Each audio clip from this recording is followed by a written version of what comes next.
Hey guys, welcome back to the VIP Financial Ed channel. I want to directly address some of the comments that we got on our recent videos discussing how we've doubled our business and how we've used debt weapons in order to create a margin of profit compared to what we pay in interest costs to the bank.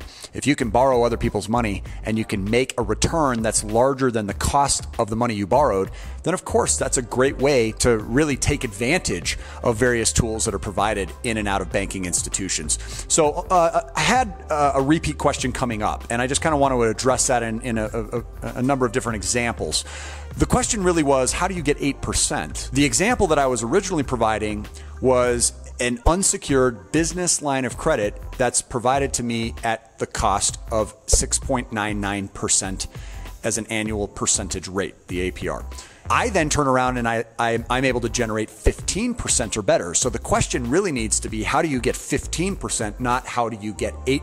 8% is the net margin where I'm making a profit. So let me just give you a couple of quick examples. The very first example that comes to mind is based on a gal that had approached me a number of years back, and it really just hit me hard in my heart. It was a single mother.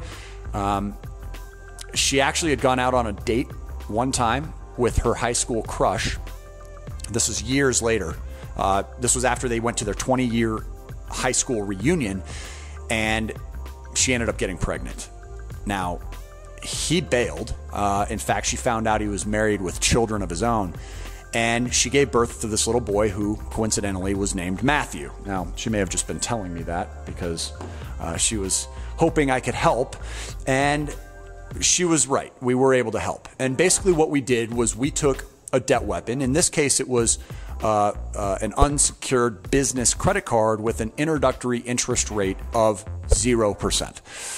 Let's hypothesize that it was at 6.99%, like the debt weapon I was using as an example in a previous video. She had gotten herself into a little bit of trouble whereby her net cash flow was not being met every single month.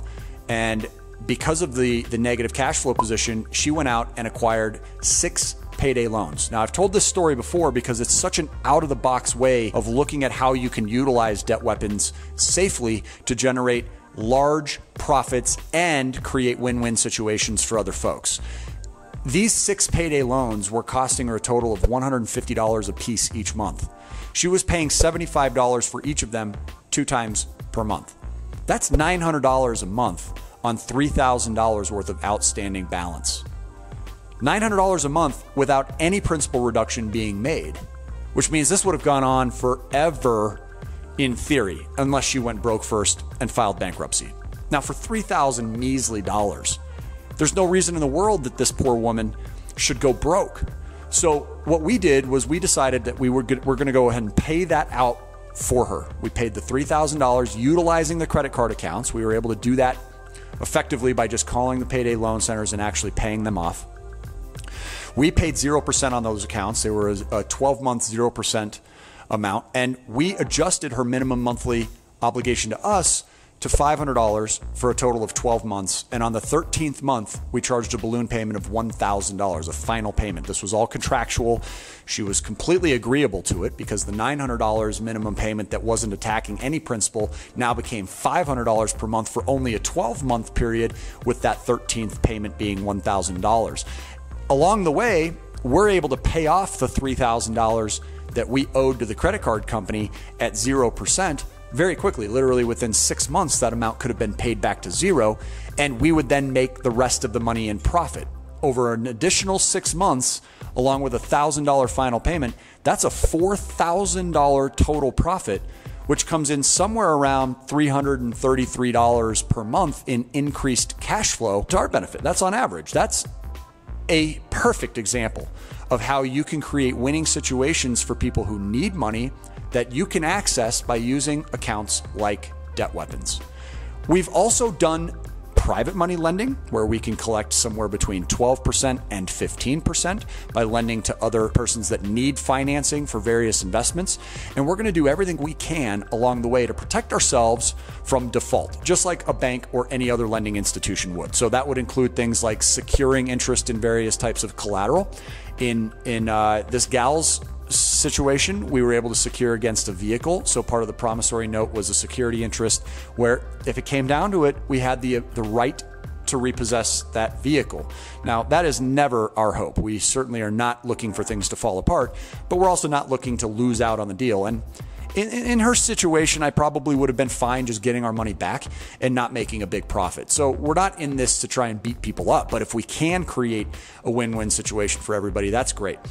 In situations where you're able to lend to other real estate investors, you would want a security interest in the property that they are either looking to purchase or an existing property that they have now in order to, again, protect yourself from potential default. But there are many investors that would be happy to pay you high interest costs, high interest percentages for access to your capital because they have the potential of making a lot more money from that investment than what they're paying you. This has happened countless times in my career where we've set up coaching members with people who have access to money and they together can create a winning solution. Now, we don't do that often anymore because it got a little bit crazy. There was just too many requests and we didn't have access to unlimited resources. So we just don't promise that we do that for our coaching members now, but it's an example whereby you know for sure that that need exists. So if you have access to money that's sitting around, money that's sitting in the bank, you need to find creative ways of putting it to work where you can earn the most. The most that I've ever returned on investments has come from investing in myself. Any businesses that we've been a part of, any education that we can get, any services, products, coaching and mentorship, that kind of stuff has always produced many times over what we put in. So it's hard to even come close to the expectations of hundreds of percentile returns on investment. But in the case of using debt weapons, no matter what the technical ROI is, we're still walking away with an infinite return because it wasn't our money to begin with. And that's the power of leverage. Make sure you check out our upcoming video on leverage, the pros and cons of leverage before you go out and use it. It's not for everybody, but it certainly can give you a huge jumpstart if you understand how to use it the right way. Make sure you tune into this channel. Guys, if you're looking for people that need access to money, you have money sitting on the sidelines, one of the best places to start is to visit your meetup.com local real estate investment association chapters. There are always people in those crowds that are looking for money and would be willing to pay you generously for access to yours. Hopefully this helps. We look forward to seeing you on our future videos. Check the details in the description below for the current contest and make sure that you're eligible for our next $25 Amazon giveaway. We'll look forward to speaking with you on the phone. Until then, make it a great day today and take care.